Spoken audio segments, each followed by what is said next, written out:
Yes, just like that. This will be more than enough to assassinate Varka. I'm going to assassinate Varka. I need ideas for assassinating the Grand Master. I went over this with Alice a long while ago. She stands with me, and has even offered several ideas on how I might take him out.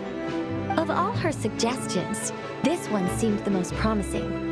Bring a full cart of Mondstadt's newest dandelion wine all the way here, and then, before Varka's very eyes, tip the entire cart over the cliff. Perhaps the monumental, overwhelming grief will make him collapse, or go drown himself in whatever other wine he can find. That doesn't sound like it'll work.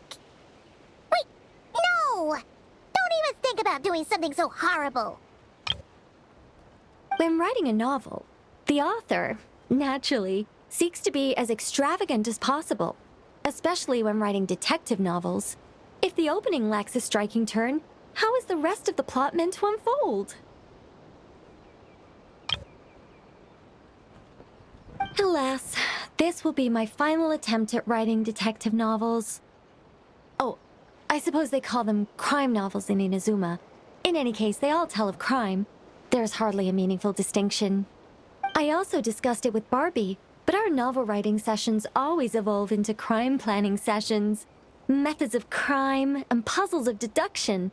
We have explored plenty of those, yet the plot would not advance. The Angel Killer case. Try as they might, the culprit remained elusive.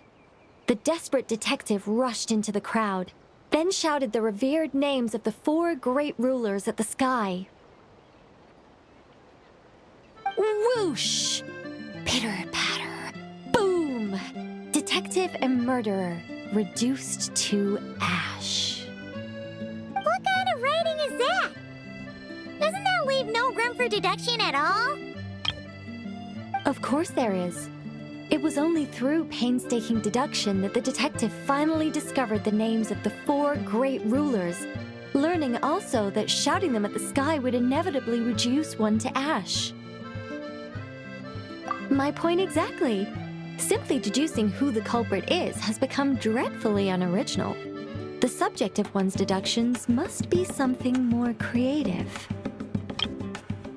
I even thought of having a Seelie detective, an angel who, longing to become a detective, became a Seelie, and by some twist of fate, ended up as a detective's assistant. All Seelies love to guide people, so this one went about leading the detective from case to case. I found the idea rather interesting. Come to think of it, the Seelie detective and the Angel Killer case seem far more interesting than assassinating the Grand Master. Never mind, guess I'll move on to work on that idea then.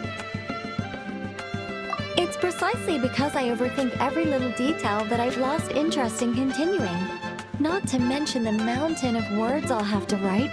The very thought of penning all those words. Oh, what a hassle. And I can't even get a ghostwriter for this one. I'll just work on the Angel Killer case instead. But how might the detective deduce the truth? Perhaps he could have a conveniently informative dream.